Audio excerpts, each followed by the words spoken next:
প্রিয় শিক্ষার্থী, এখন আমরা দেখব কিভাবে সারণী হতে আয়তলেখ অঙ্কন করতে হয় এবং সারণী হতে আয়তলেখ বহুভুজ অঙ্কন করতে হয়। আমরা জানি আয়তলেখ অঙ্কনের সময় আমাদের গ্রাফ পেপারের এক্স অক্ষ বরাবর ধরতে হয় আমাদের শ্রেণীর অবিচ্ছিন্নতা এবং ওয়াই অক্ষ বরাবর ধরতে হয় গণসংখ্যা। তো আমরা সেই অনুসারে কি করলাম, একটা সারণী তৈরি করে নিলাম। সেই সারণীতে আমাদের আছে শ্রেণী ব্যবধান, অবিচ্ছিন্নতা আর হচ্ছে গণসংখ্যা। এখন আমি অবিচ্ছিন্নতার ঘরটা ফাঁকা রেখেছি কারণ তোমাদের বোঝাতে হবে অবিচ্ছিন্নতা কীভাবে লিখতে হয়। তো একটু খেয়াল করো, অবিচ্ছিন্নতা লেখার ক্ষেত্রে আমাদের কি করতে হবে, এই যে শ্রেণীর যে নির্মসীমা আছে তার থেকে আমাদের 0.5 কমাতে হবে। কি কমাতে হবে? 0.5 কমাতে হবে, আর এটা থেকে 0.5 বাড়াতে হবে। তাহলে শ্রেণীর উচ্চসীমা থেকে 0.5 বাড়াতে হবে এবং শ্রেণীর নিম্নসীমা থেকে 0.5 কমাতে হবে। তাহলে এইটা আমাদের আসে কত? 60.5। 61 থেকে যদি আমরা 0.5 কমাই, ঠিক না, তাহলে আসে কত? 60.5 থেকে 68.5। এবার দেখো 69 থেকে যদি আমি 0.5 কমাই তাহলে কি হয়? 68.5। এই কোনায় কোনায় সবসময় মিলবে কি? এই কোনারটা মিলবে। এই আমি মূলত মিলানোর জন্য কি শ্রেণীর অবিচ্ছিন্নতা বের করেছি। তাহলে হবে কত? 76.5। একইভাবে 77 থেকে যদি আমি 0.5 কমাই তাহলে কি হবে? 76.5 থেকে 84.5। একইভাবে 85 থেকে যদি আমি 0.5 কমাই তাহলে কত হবে? 84.5 থেকে 92.5। আবার 93 থেকে যদি 0.5 কমাই তাহলে কি হবে? 92.5 থেকে 100.5। বুঝা গেছে? এটা হচ্ছে কি শ্রেণীর অবিচ্ছিন্নতা। তো এবার আমাদের কাজ হচ্ছে আমরা গ্রাফে বিন্দুগুলো বসানো। তাহলে আমাদের প্রথমে যে বিন্দুটা ছিল সেই বিন্দুটা হচ্ছে কত? 68.5। কত ছিল? 68.5। কিন্তু আমাদের লেখাটা শুরু করতে হবে এই ঘর থেকে। আমাদের লেখাটা শুরু করতে হবে 60.5 থেকে শুরু করে এই সিরিয়ালে সবাইকে লিখব। এই সিরিয়ালে সবাইকে কি আমরা লিখব।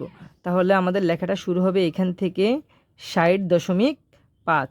তার থেকে কত? 8 ঘর। তাহলেই তো আমাদের 68.5 আসবে। তাহলে লেখাটা শুরু হবে এখান থেকে, এইটা লিখে কি বাকি সব সিরিয়ালেরগুলো, হ্যাঁ, তো এভাবে লিখতে হয়। তাহলে আমরা লিখলাম 60.5, তার থেকে 8 ঘর। তাহলে এ হচ্ছে 60.5-এর ঘর। 1 2 3 4 5 6 7 8। এখানে হচ্ছে কত? 8 ঘর। তাহলে এখানে হচ্ছে কত? 68.5। আরও 8 ঘর হলে এই ঘরে হবে। এই ঘরে হবে কত?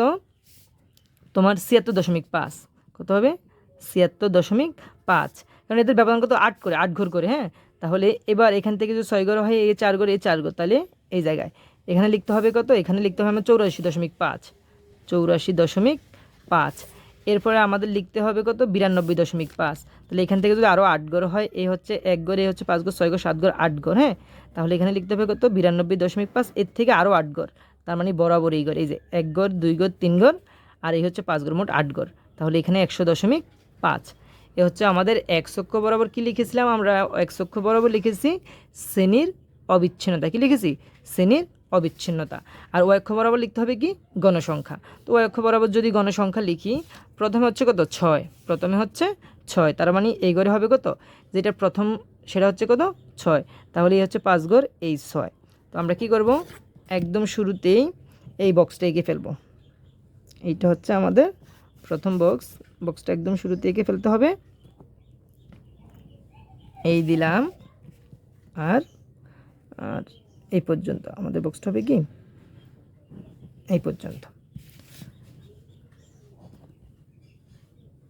এটা ছিল কি প্রথমটার জন্য, হ্যাঁ। এইবার দেখো তুমি পরেরটা আছে কত? 68.5-এর ঘর যেটায়, সেই ঘরে আছে কত? 9। তাহলে 68.5-এর ঘরে এইটা, এই ঘরে আছে কত? 9। এই যে এখানে 9। তাহলে আমরা এই বক্সটা এঁকে ফেলবো। এই বক্সটা এঁকে ফেলবো।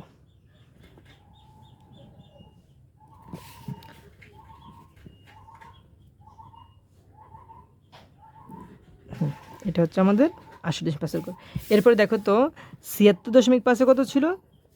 না, 80.5, দুঃখিত, 80.5 আর 76.5, এই যে এই ঘর বরাবর ছিল কত তোমার? এই যে 9। এরপরে দেখো 84 ঘর কত ছিল?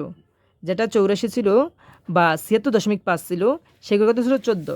তো 76.5-এর ঘর অথবা 84 ঘর, মানে এই বক্সটা কত হবে? 14 বরাবর হবে। তাহলে এই হচ্ছে 10, এই হচ্ছে 14,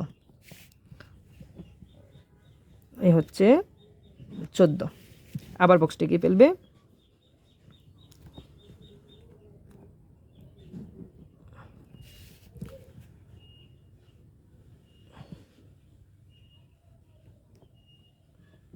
এই বরাবর। হ্যাঁ, এরপরে দেখো যেটা 84.5 থেকে 92.5 ছিল সেই গড় কত ছিল 8, তাহলে 84.5 থেকে 92.5 গড়ের কত ছিল 8। এবার দেখো তো এই বরাবর হচ্ছে 5, 10 আর এই আর 2 গড় নিচে, তাহলে কত 8 হচ্ছে এই গড়ে এই বরাবর। তাহলে আমরা এই বক্সটা আবার কি এঁকে ফেলবো, এ হচ্ছে 8, তাহলে 8-এর গড় কোথায়, এই যে, তাহলে আমরা এখানে ছিল কত 8। এবার দেখো 92 তো কাজ শেষ অলরেডি 8-এর। এবার 92.5 থেকে 100.5-এর ভিতরে কি ছিল 3। এবার 92.5 থেকে 100.5-এর ভিতরে কত ছিল 3, এই 3-এর ঘর হচ্ছে এইটা 3 ঘর, এখান থেকে 1, 2, 3। তাহলে লিখলাম এই 3। এই হচ্ছে আমাদের প্রদত্ত আয়তলেখ। তো তোমরা নিশ্চয়ই এটা কি পরীক্ষার খাতায় পেন্সিল দিয়ে আঁকবে এবং পেন্সিলটাকে এরকম করে এভাবে এভাবে কী করবে, পুরো ঘরটা ভরাট করে দেবে, সবগুলো ঘর কি ভরাট করে দেবে তোমরা পেন্সিলটা দিয়ে। হ্যাঁ, তো পেন্সিলটা দিয়ে সম্পূর্ণ ঘর ভরাট করে দিবে। এভাবে কি করতে হয়, আমাদের আয়তলেখ আঁকতে হয়। এবার দেখো পরবর্তী সমস্যায়, আমাদের পরবর্তী সমস্যাটা যেটা ছিল সেটাতে লেখা ছিল সারণী হতে আয়তলেখ বহুভুজ অঙ্কন করো।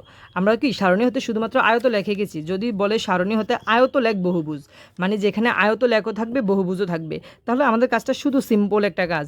আয়তলেখ তো আমরা এঁকেছি ঠিক না। আচ্ছা, এর আগে বলি এইটাকে একটু কাটা কাটা দাগ দিয়ে দিতে হবে, কারণ তোমার এর আগে কত আরও কত 60.5 গড় আছে না, তো এই কারণে এটা তারা কাটাকাটা দিয়ে বোঝা যায় এর আগে কি সংখ্যা আছে, কেমন ওই আমরা 0 থেকে এখানে শুরু করছি, তার মানে কি 60-এর আগে অনেক সংখ্যা আছে। তো এখন আমরা যে কথা ছিলাম সারণী হতে আয়তলেখ বহুভুজ অঙ্কন কীভাবে করতে হয়, সারণী হতে আয়তলেখ বহুভুজ অঙ্কনটা এইভাবে করতে হয়।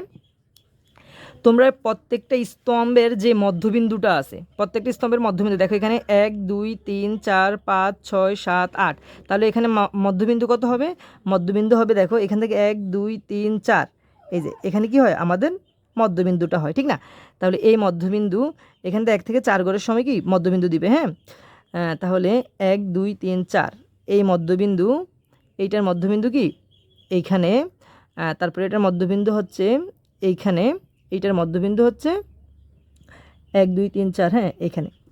তাহলে প্রত্যেকটা স্তম্ভের মধ্যবিন্দু বের করবে, মধ্যবিন্দুটা বের করে তোমাদের কাজ হচ্ছে শুধু মধ্যবিন্দুটা যোগ করে দেওয়া, তাহলেই এটাকে বলা হবে কি আয়তলেখ বহুভুজ। এই মধ্যবিন্দু বের করলাম আমি, মধ্যবিন্দু বের করে এর সাথে তোমরা শুধু যোগ করে দিবে।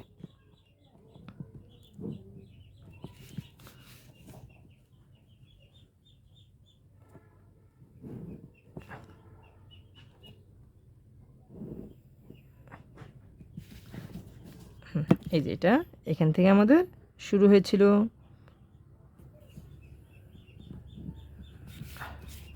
আর এই যে এখানে শেষ হয়েছিল। এই হচ্ছে আমাদের প্রদত্ত আয়তলেখ বহুভুজ।